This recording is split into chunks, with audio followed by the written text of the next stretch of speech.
또 우리 시청자분께서 9년 전에 뇌경색 진단을 받고 3년 후부터 이런 네. 안검하수라든지 발등 시림 증상이 맞아요. 계속해서 나타나셨다고 하셨잖아요. 이렇게 휴유증 때문에 고생하시는 분들은 많은데 관리를 되게 잘하고 재활을 잘해도 이런 휴유증이 잘 없어지지 않고 지속되는 경우가 굉장히 많은 걸로 알고 있어요. 맞아요. 최준 보통 뭐 원장님. 자신과의 싸움이라고도 말을 그렇죠. 하죠. 자신과의 네. 싸움을 계속 해도 나아지지 않아서 고민이신 것 같은데 최준 원장님 왜 이렇게 중풍 후에 휴유증 잘 낫지 않는 건가요?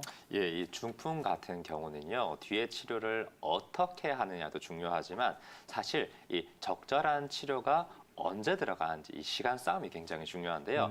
특히나 급성기에는 당연히 이 증상이 생기고 나서 대략 3시간까지를 골든타임으로 봅니다. 즉 3시간 안에 응급실, 뭐 병원 응급실이라든지 한방병원의 응급실을 찾게 되시면 훨씬 경과가 좋고 좀 적절한 치료를 더 받으실 수 있고요.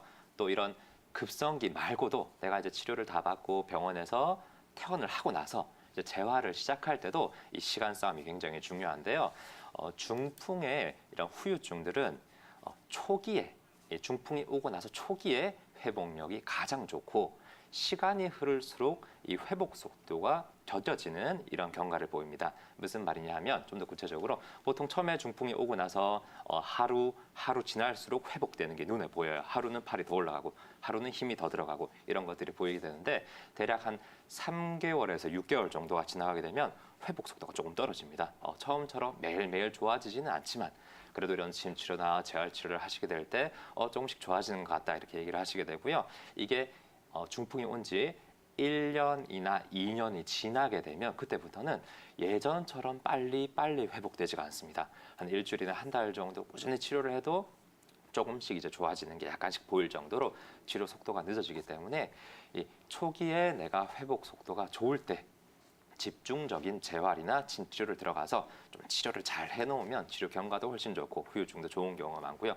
반대로 내가 한 1년, 2년 지난 다음에 이게 회복이 잘 안 되네. 이제부터라도 좀 열심히 해볼까 해서 치료를 좀 한의원을 방문하시거나 치료를 하시는 분들이 많은데 그때는 이미 회복 속도가 많이 떨어지고 회복력이 떨어지기 때문에 치료 경과가 초기처럼 좋지 않은 경우가 많습니다. 그래서 내원하실 때 제가 꼭 중풍 오신 지 얼마나 됐어요? 여쭤보는데 오래됐다 그러면 지금 시청자분처럼 좀 회복 속도가 좀 느릴 경우가 많습니다. 그래서 초기에 항상 치료를 잘 받으시는 걸 권해드립니다. 네, 무엇보다 치료의 골든타임이 중요하다고 하는데요. 증상이 나타나자마자 3시간 이내에 응급실에 도착해서 치료를 시작하는 게 좋다고 하니까요. 이 점은 꼭 기억하시면 좋을 것 같습니다. 또 우리 시청자분 증상 중에 안검하수가 있었는데요. 최준 원장님, 중풍과 안검하수는 어떤 연관성이 있는 건가요? 예, 물론 중풍으로 인해서 눈을 담당하는 신경이나 뇌 부위가 손상을 받게 되면 이제 안검하수가 올 수가 있습니다. 이런 이제 안검하수가 중풍과 연관이 있는지 없는지는 뭐 신경학적인 검사나 여러 가지 발병 시기를 따져봐야 될 것 같고요. 일반적으로 안검하수라 그러면 이제 눈꺼풀이 아래로 처지는 증상을 안검하수라고 합니다. 근데 그러면 내가 이렇게 눈을 이렇게 희미하게 극하게 쳐다보면 다 안검하수냐? 그렇지는 않습니다. 우리가 일반적으로 피곤하거나 좀 우울하거나 아니면 기운이 떨어지거나 졸리거나 하면 누구나 눈꺼풀이 조금 이렇게 내려가는 게 정상인데요.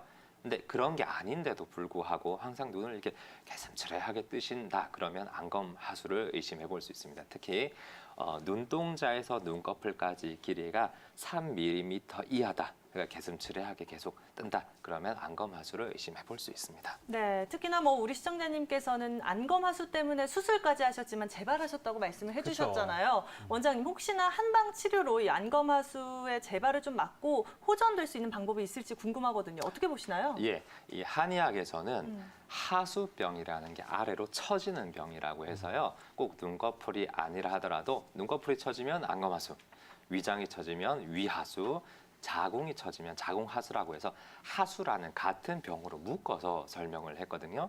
예, 왕 아나운서님, 보통 우리가 눈이 안 좋거나 눈꺼풀이 안 좋으면 어떤 병원에 주로 찾게 되죠? 일반적으로는 안과를 찾곤 하죠. 그렇죠. 위장이 안 좋다 그러면 보통 어디를 먼저 생각할까요? 내과를 가죠. 그렇죠. 이 보통 안과와 내과, 그다음에 자궁 같으면 산부인과 과가 모두 다른데도 한의학에서는 이제 하나로 묶어서 설명을 한 것은요. 이런 하수의 병이 원인이 동일하고 치료 처방이 동일하기 때문에 그렇습니다. 이 아래로 처지는 병들을요. 한의학에서는 기운이 밑으로 깔아앉아져서 생기는 병이라고 얘기하는데요. 이런 경우는 반대로 기운을 끌어올려주는 처방을 쓰게 되면 이 하수병이 같이 좋아지는 것을 볼 수 있습니다. 이 기운을 양기를 끌어올려주는 처방이 이제 대표적인 것이 보조인기탕인데요. 이 인삼이나 황기 같은 끌어올리는 약재들이 가득 들어가 있어서 뭐 단순히 눈꺼풀이 처지는 것을 위로 올려주고 자궁이 처진 것을 위로 올려줄 뿐만이 아니고 사람이 이렇게 처져서 자꾸 졸리고 땅바닥에 붙어 있고 누울라 그러고 이런 것도 이 약을 드시면 일어나게 되고요. 그리고 저혈압이신 분들도 혈압이 처지는 것을 이 약을 꾸준히 복용하시면 정상혈압까지 올라오기도 합니다. 그러니까 이 수술해서 안검하수가 잘 안 나왔다 그러시면은 한의학적 치료도 고려를 해보시기 바랍니다. 네, 그렇군요. 최준원 원장님, 혹시나 이 중풍이 잘 발생할 수 있는 사람, 취약한 체질이 있을까요? 예, 이 사상 체질에서는요 일반적으로 태음인, 그러니까 좀 퉁퉁하고 기혈이 튼신하고 이제 비만 경향이 있으신 분들이 대체로 중풍에 해당하는 병들이 잘 온다고 얘기를 해요. 좀 더 이제 구체적으로 서양학적으로 말씀드리면 일단은 당연히 혈압이 높으신 분들. 이제 위로 기운이 많이 치솟아 오르는 분들은 머리 쪽에 혈관이 막히거나 터지거나 이런 병들이 잘 생기게 되고요. 한의학적으로도 이런 경우는 이제 혈관 속에 어혈이 많아서 머리 쪽에 막힐 수 있는 인자가 있으신 분들도 중풍이 잘 오게 됩니다. 또 하나 이제 비만으로 인해서 몸에 살이 많으신 분들, 과체중이신 분들도 이 한의학으로 볼 때는 습담이란 노폐물이 많은 거기 때문에 이 노폐물이 머리로 올라가게 되면 또 뇌경색 같은 병들이 쉽게 생길 수가 있고요. 그 외에도 이제 스트레스나 화병으로 인해서 머리로 열이 많이 몰리는 분들도 이 중풍의 위험 인자에 해당하시니까요. 미리 예방을 하시는 것이 굉장히 중요합니다.